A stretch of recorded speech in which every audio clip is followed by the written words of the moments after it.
Hello, this is Mr. Best. Welcome to questions 117 through 123 on Chapter 5. Question 117. Is it possible for the sequence t of n equals 5 times 2 raised to the n to have a term with the value of 200? If so, which term is it? If not, justify why not. So if we're trying to figure out that the term value is 200, then we need to plug 200 in for t of n. So we're saying that the output is 200. So that means 200 must be equal to 5 times 2 raised to the nth power. Now, we don't have an inverse for exponential right now, not at least in this class just yet, in terms of being able to solve for n.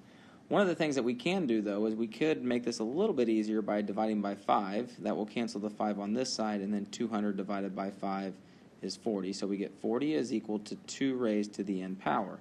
And now we can pretty quickly plug in values for n and see if the output will give us 40. So if we plug in 1, that would be 2, and every single time it's getting multiplied by 2. So it'll get there to 40 pretty quickly here. We're at 32 right now, and then at 6, it's at 64. So I'm not saying that n equals 1 into the original is 2, but just by simplifying it, that's what we're looking for. But there is no value of 40 that occurs. There's a skip, and since the sequence, it's discrete. We do not have a value or a term that is going to allow us to get the overall value of 200. And so I justify that by just saying no, there's no term that gives us an output of 200 that is shown in the table. So I kind of tried to prove that or justify that by using a table. So please make sure it says which term is it. If not, we need to justify why not. So your justification can be a little different than mine. Question 118, is it possible for the function, so it looks like the same setup, 5 times 2 raised to the x, to have an output of 200? If so, what input gives us this output? If not, justify why not. So really it's the same setup, as we have 200 is equal to 5 times 2 raised to the x power, divide by 5 if we want to, makes it a little bit easier here. We get 40 once again is equal to 2 raised to the x. So from our last table that we created with a sequence, we saw that at x equals 5, we would be at 32, and at x equals 6, we would be at 64. And so even though we know that it's somewhere in between 32 and 64 is 40, because this is a function, your domain is all real numbers with an exponential function. So with our domain being all real numbers, even though we're not showing that on the table, we could pick 5.1, 5.2, 5.3, and things like that and plug it in and see that we are getting the correct value. So we do know it exists, and it says, if so, what input gives us this output? And the only way we could really get any closer than what we already have is to just start plugging in decimals, 5.1, 5.2, 5.3, or use a calculator to help us identify that. So for this, I'm just going to say that x is in between 5 and 6, and we know this because it is a function. And so I answered this question by saying, yes, the domain is all real numbers, so we can have x values that are decimals, so it does exist, it is a function. And then I also included x is between 5 and 6. If we wanted to get closer, then we would have to plug in 5.1, 5.2, 5.3 until we did the same thing with our 10th values as well. 119. Consider the following sequences as you complete parts A through C. So you have sequence 1, 2, and 3. Assume that the sequences above are arithmetic with t of 1 as your first term. Find the next 4 terms for each sequence.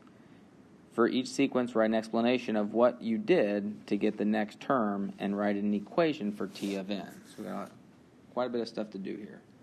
So for sequence 1, so I'm going to label this as our sequence 1. To find the next 4 terms, it says find the next 4 terms. We have 2, 6, and it looks like we are adding 4. It does say that we are assuming that these are arithmetic, so I know plus 4 is correct. 10, 14, 18, and it does, I think, say find the next 4 terms if we know the first term. So 2, 6, 10, 14, 18.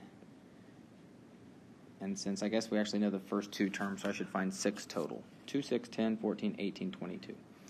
So we've done that. For each sequence, write an explanation of what you did to get to the next term. So on this sequence, we added 4. And then the next says write an equation. So we have T of n is equal to, since we're adding 4, that would be 4n, but we need to go back to term one term in terms of term 0, that initial one. So if we subtract 4 from 2, that would be negative 2. So we'd have to go back a term to get that initial one. So 4n minus 2. So we're going to do this for all 3 sequences. Let's go to sequence 2. And once again, this is part A only. So sequence 2, we are subtracting or adding negative 12. So 24, 12, 0, negative 12, negative 24, negative 36. Make sure I got the correct number there. It looks like I do. And we are adding a negative 12. Adding a negative 12 here. Or you can say subtracting 12.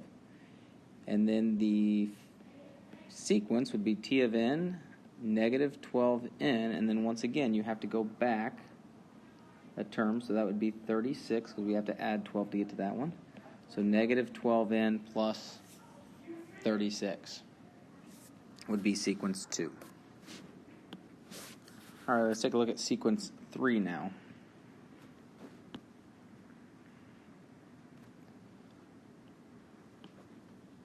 So 1, 5, so it looks like we add 4 to get to the next one. So this would be 1, 5, 9, 13, 17, and 21.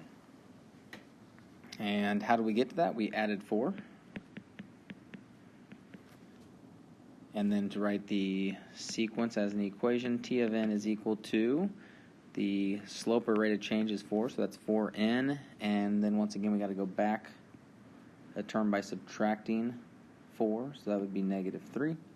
So 4n minus 3. So that covers the first part, which is question A. Now let's move on to question B. All right, part B. Would your terms be different if the sequences were geometric? Find the next 4 terms for each sequence if they are geometric. For each sequence, write an explanation for what you did to get to the next term, and then write an equation for T of n.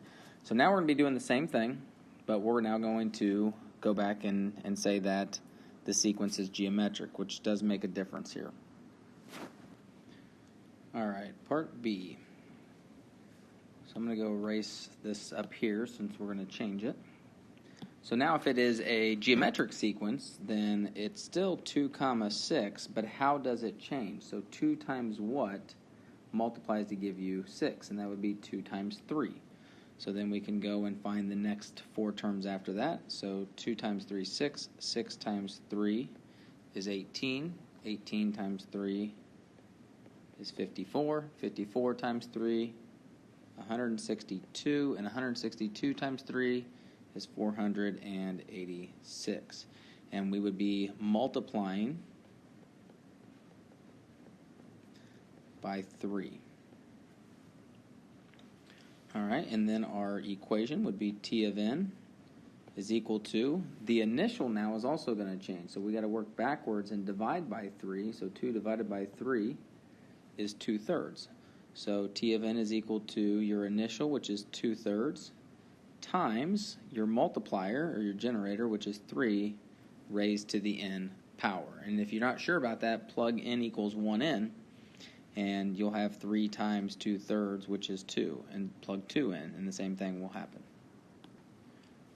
All right, now we will do the same thing for sequence 2. So 24 to 12, so we're going to be multiplying by a half here. And I don't want to say dividing, we want to make sure that it's the multiplier that we're looking at here. So this is 24, 12, and then we're just going to multiply by 1/2. So 6, 3, and then 3 times a half would be 3/2, and then 3/2 times a half would be 3/4, and I think that's our last term for that one. And you could also have, if you want, 1.5 on this one, and 0.75 works the same way. We are multiplying by 1/2, and the sequence would be t of n is equal to, once again, to find the initial, we got to work back this way. So if we're going to multiply by 1/2, we divide by 1/2, or multiply by 2, would be the same thing. So that would be 48. So the initial is 48 times the multiplier of 1/2 raised to the n power. And so that's the equation for sequence 2. And moving on to sequence 3. So 1 to 5, you're multiplying by 5.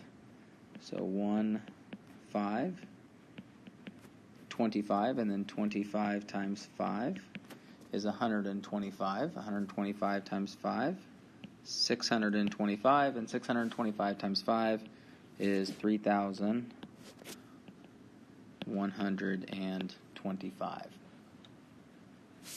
So we multiplied by 5, and then the sequence would be t of n is equal to, we got to work backwards once again, find that initial term. So if we're multiplying 5 by 5, we can divide by 5, and that would be 1/5 or 0.2, either way is fine, times the multiplier raised to the power of n. So t of n equals 0.2 times 5 raised to the nth power. Part C, create a totally different type of sequence for each pair of values shown above, based on your own equation. Write your equation clearly using words or algebra so that someone else will be able to find the next 3 terms that you want. So I'm going to let you guys kind of work through that on your own. There's all sorts of different answers that you could do, just to kind of give you an idea. For part C, though, instead of going from 2 to 6 and adding 4 or multiplying by 3, maybe I add 4, and then maybe on the next one I add 5. So my next term would be 11. And then maybe on the next one I add 6, and my next term would be 17. Something like that. So you just make sure you do a different type of sequence, so it's not arithmetic or geometric, and you can show that by using words or algebra to show what that sequence would be. Question 120. For the function g of x equals x cubed plus x squared minus 6x, find the value of each expression below.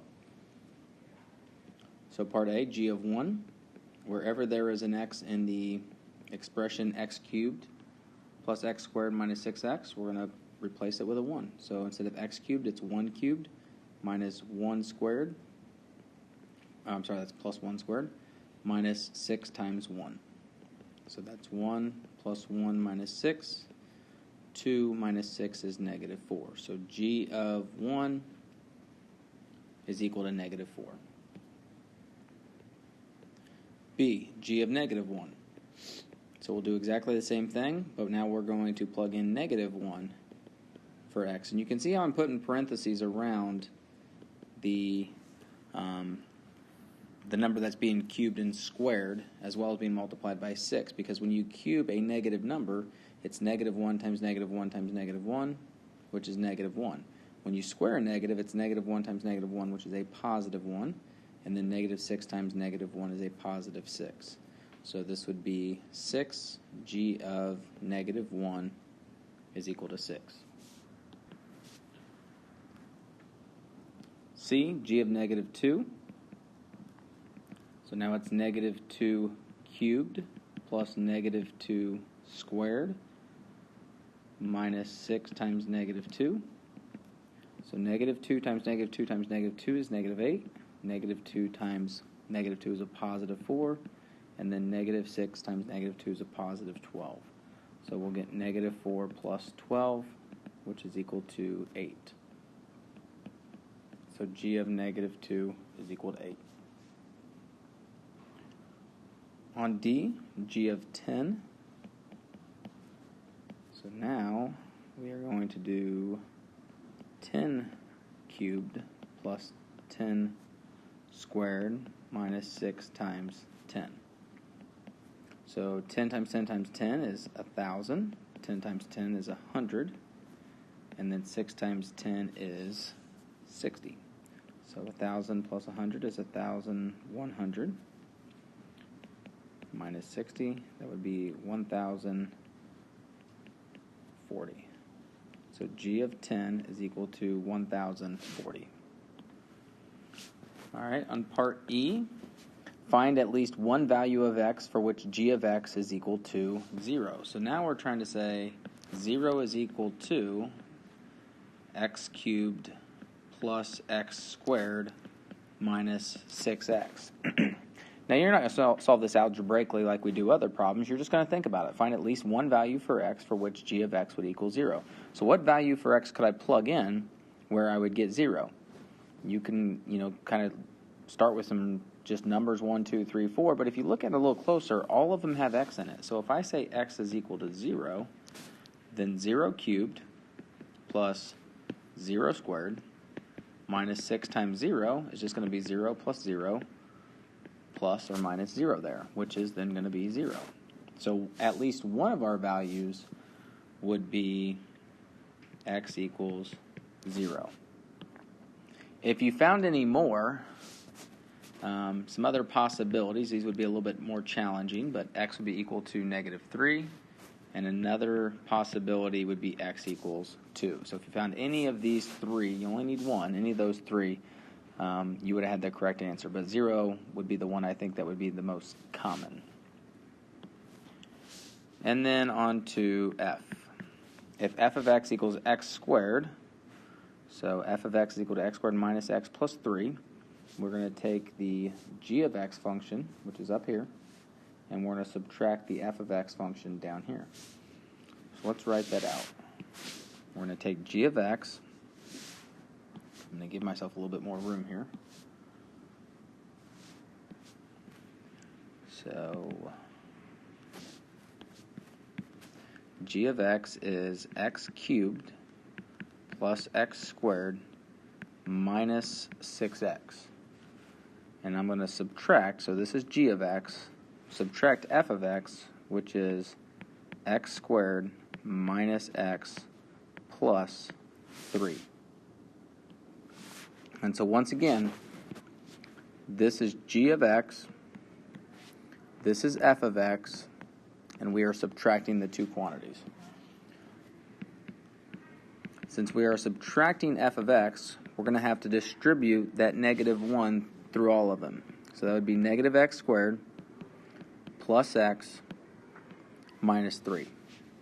And then we combine our like terms. There's only one x cubed value, so that's x cubed. There's a 1x squared and a negative 1x squared, so they cancel out. And then a negative 6x and a plus 1x, so that's negative 5x. And then a minus 3 at the end. So this is g of x minus f of x. Question 121. Write equations to solve each of the following problems. When the Clio Retro, a trendy commuter car, is brand new, it costs $23,500. Each year it loses 15% of its value. What will the car be worth when it is 15 years old? All right, so a couple things to recognize is that its initial cost is $23,500.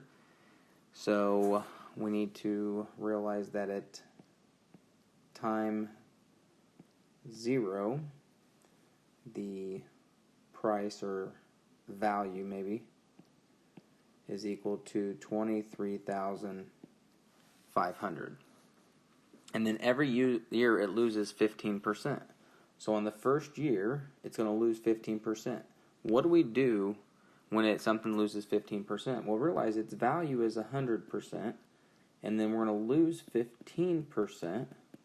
So that's 85% of that now value. So 85% as a decimal is 0.85.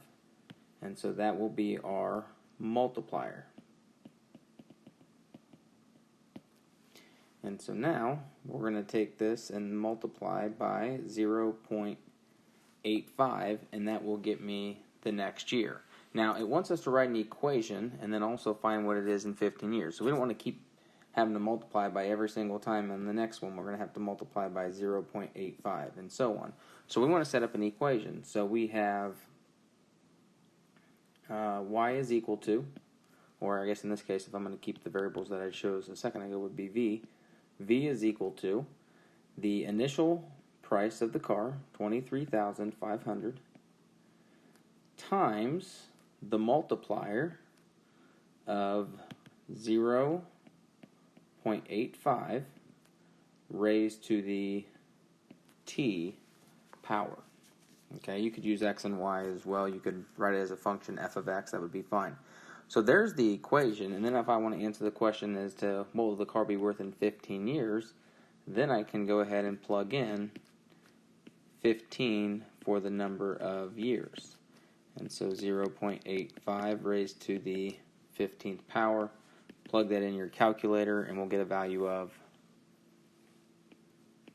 $2,052, and it goes to 824 and beyond, but we're going to round, so 824 would round to $2,052.82. So that'll just be that. And so we want to make sure we answer the question, what will the car be worth in 15 years? The car will be worth $2,052.82. And so there you go. Make sure you answer that question. All right, on the second one, each year the population of algae land, I guess, increases by 12%. The population is currently 14,365,112 people. What will be the population in 20 years from now? So very similar to the one above, except this one is going to be increasing at a 12% rate. So once again, we start at 100%, and if it's increasing at 20%, that's going to be an overall increase of 120%. 120 out of 100 is 1.2. So this will be our multiplier this time. It's greater than 1, so that will increase our population. So the current population is 14 million, so we can set up our equation. This time I'll do y. Y is equal to, and maybe before I even do that, let's set up our variables. Let's let y equal the population. And then we can also let x or t represent the time in years.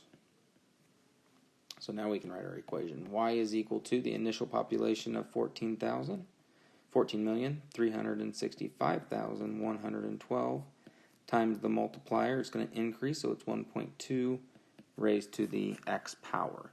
And now we can answer the question by plugging in 20 years from now. Y is equal to, once again, 14,365,112 times 1.2 raised to the 20th power. So we plug that into the calculator and we'll get a value of.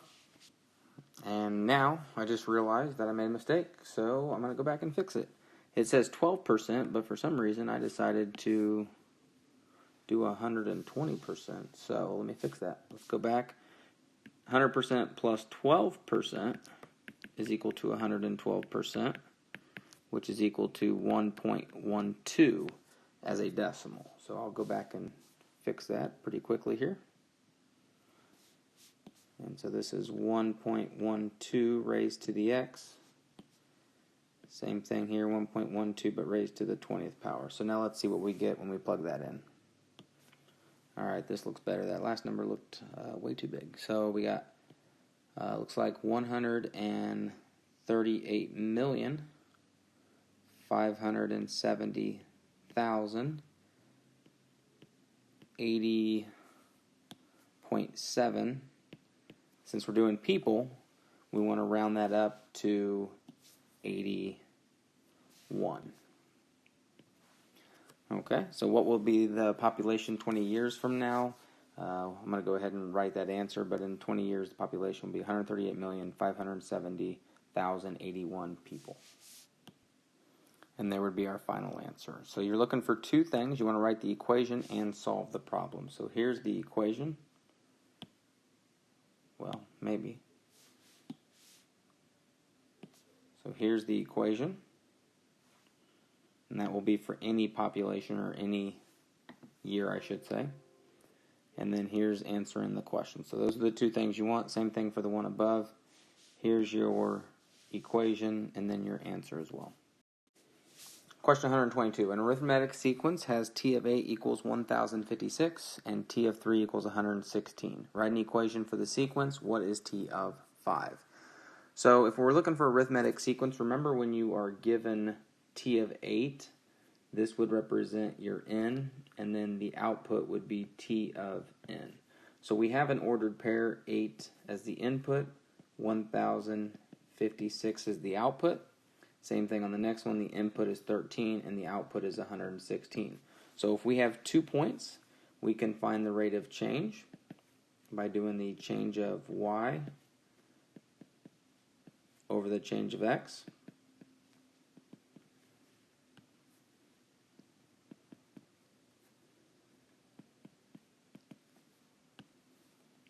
And so we'll get negative 188. That would be the rate of change of the sequence. So every term is decreasing by 108, or 188, I apologize.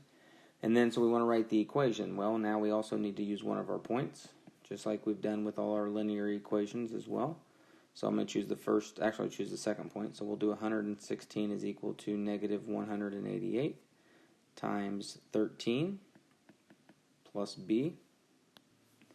So 116 is equal to, looks like negative 2,444 plus b, add that to the other side. And b will be equal to 2,560.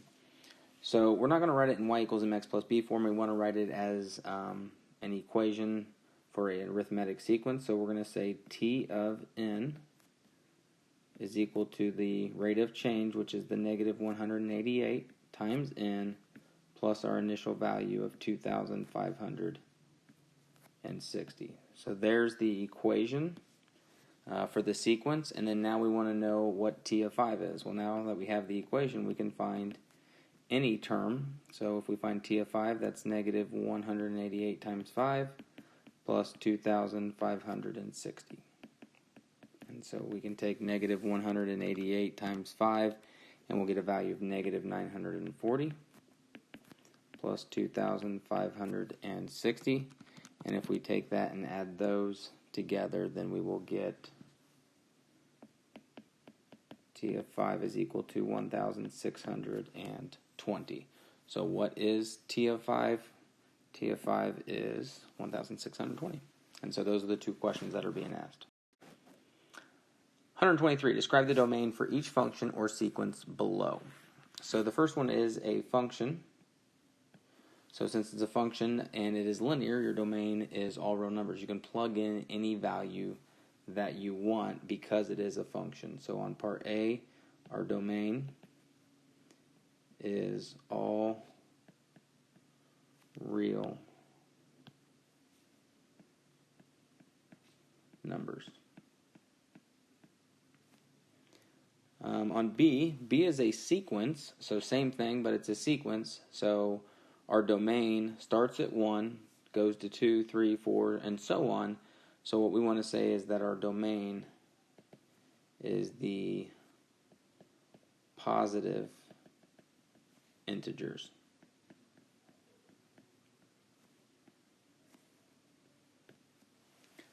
For C, once again in function form, f of x equals 5 divided by x, but because we're dividing, we do have a restriction, is that we can't have the denominator equal to 0. So on this one, our domain is all real numbers except x equals 0.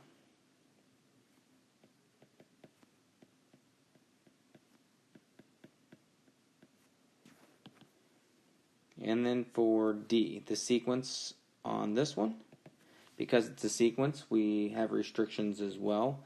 N can't equal 0 anyways because it's a sequence, so that's not even an issue. So we can, as long as we can use 1, 2, 3, 4, and so on, our domain is going to be the same as it was for B, is it's going to represent all positive integers.